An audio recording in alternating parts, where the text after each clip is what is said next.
Welcome to footballgameplan.com, where football makes sense. I'm Memory Hunt, the czar of the playbook, bring you our 2014 NFL team preview for the Dallas Cowboys. We're going to take a look at their offense, their defense, as well as their special teams. So let's start on the offensive side of the football with the quarterback position.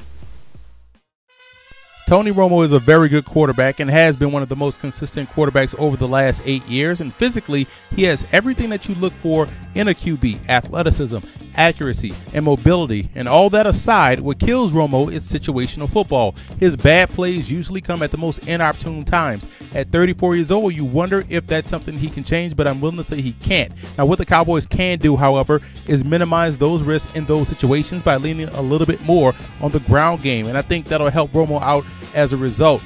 Now, the backup job looks to be Brandon Wheaton's to lose. Wheaton has the talent and welcomes the fresh start in Dallas. Kyle Orton may get his way and not end up on the roster in 2014, but I believe undrafted rookie free agent Dustin Vaughn out of West Texas A&M has promise and the talent and is much more valuable to keep around than Orton at this stage in Orton's career.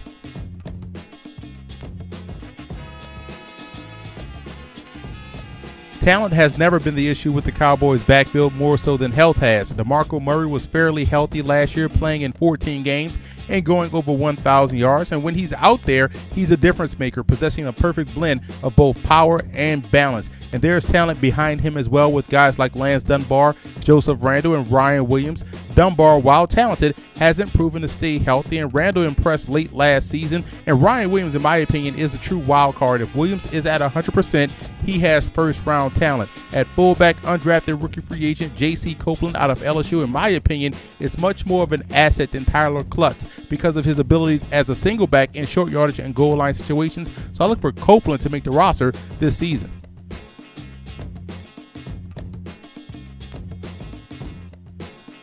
Another area where the Cowboys have a bevy of talent is at the receiver position. Dez Bryant is a top 5 talent, and his skills combined with his passion for the game makes him dangerous. The Cowboys also have put some solid number 2 and number 3 options around Bryant, like second-year player Terrence Williams, who was third on the team last year in receiving yards and touchdowns, and Cole Beasley, an excellent slot player that plays with great acceleration and gets in and out of his breaks quickly. This year in the draft, they added Devin Street from Pitt, who's very athletic and is productive after the catch. Now I look for Street to compete more with Williams for that number 2 spot. Dwayne Harris, who is mainly known for his outstanding special teams play, is similar to Cole Beasley in that he excels in the slot and could warrant much more playing time in the regular offense.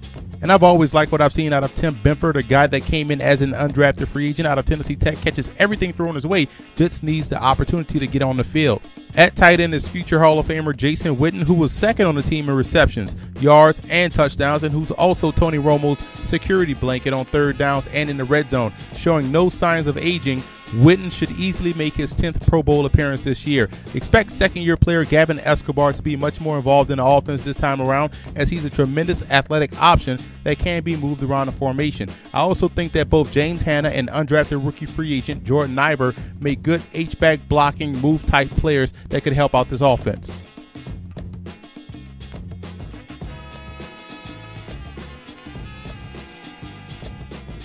Quietly, the Dallas Cowboys offensive line could rival the Philadelphia Eagles. This unit was extremely productive last year, led by former first-round pick Tyron Smith, who put it all together last year, only giving up 1 sack.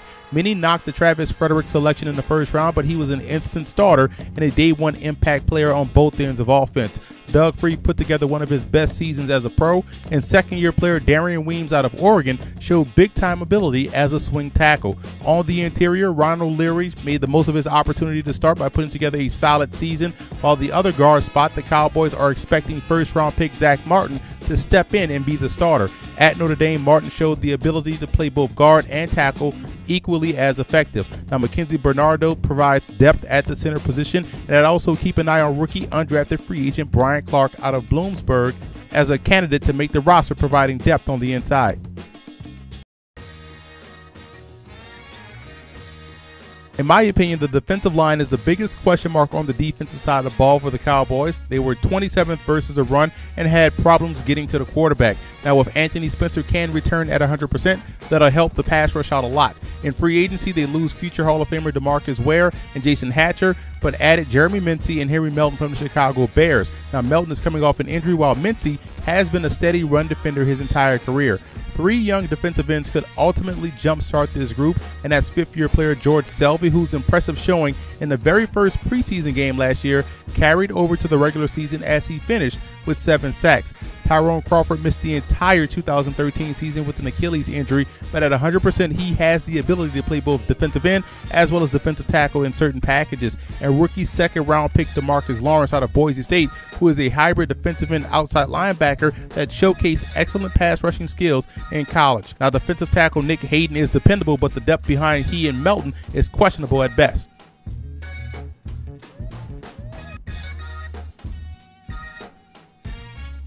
The Cowboys were dealt a huge blow in the offseason when starting Mike backer Sean Lee went down with an injury in practice and was lost for the year. That's going to force some reshuffling once again, bringing about a question mark to the defensive side of the football. Second-year player Devontae Holloman played some Mike linebacker last year, and he is, in my opinion, a guy that needs to be on the field constantly. Very good athleticism, football IQ, and coverage ability, and the ability to play all 3 linebacker spots. Maybe Justin Durant can kick inside after being signed in free agency to compete for an outside linebacker role, or could rookie 4th-round pick Anthony Hitchens out of Iowa make the start? Either way, losing Lee was a huge deal. Now on the outside is Bruce Carter, who was 3rd on the team in tackles with 122, and Kyle Wilbur, who switched from defensive end and excelled at the outside linebacker position. Now, depth is a concern on the outside, in my opinion. Keep an eye on rookie 7th-round pick Will Smith and undrafted free agent Keith Smith, surprise, and see significant minutes as rookies.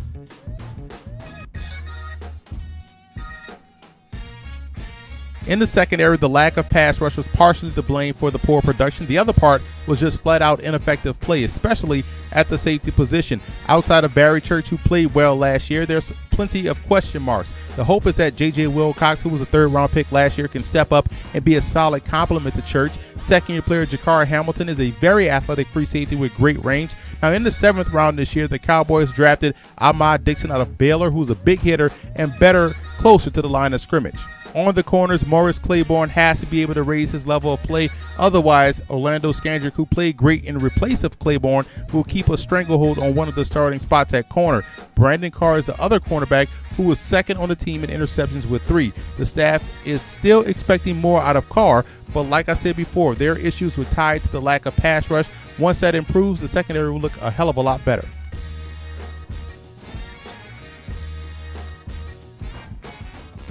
The Cowboys definitely excel in the special teams department. From returns to coverage, they get the job done. Kicker Dan Bailey went 28 out of 30 last year on his field goal attempts, going 6 of 7 from 50 yards plus.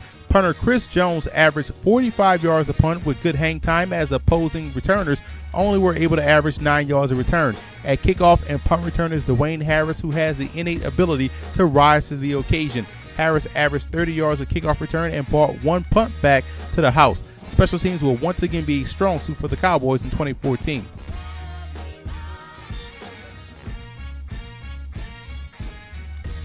The reason for optimism for the Cowboys is obvious. Offensively, they're solid in all 3 facets. They can run the football. Their offensive line is strong. And they also have good quarterback play from Tony Romo. And they have excellent options at wide receiver. And plus, the NFC East is another reason to be optimistic. Anyone in this division can take it, and all it takes probably is an 8-8 record. And they also have great special teams. So there's a lot of reasons to be optimistic if you're a Cowboys fan. Now, the cause for concern, there's still a bit of questions on the defensive side of the football, on the defensive line, at the second level at the linebackers with the loss of Sean Lee. And you still have to wonder about Tony Romo's situational football. Can he overcome those issues that has plagued him throughout the course of his career?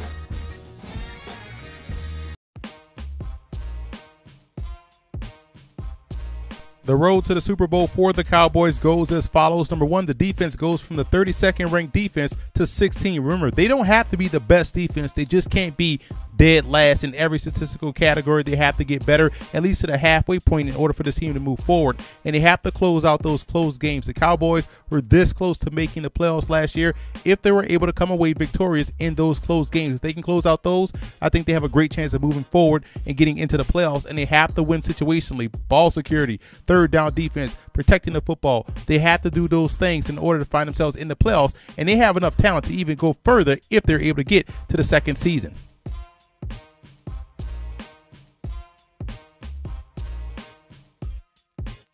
I have the Cowboys finishing 4th in the NFC East. Very talented offense. Defensively is where you have a lot of questions. I think that right there will keep this team at 8-8. They'll be in a lot of shootouts. They'll be able to put up points, but I don't know if they have the defense to close out games. So right now, I have them finishing 4th in a very tough NFC East this season. And don't forget to order your copy of Football Game Plan's latest book, Stiff Arming Football Myths, an excellent book that you can find on our website at footballgameplan.com/books, available in both PDF as well as paperback form.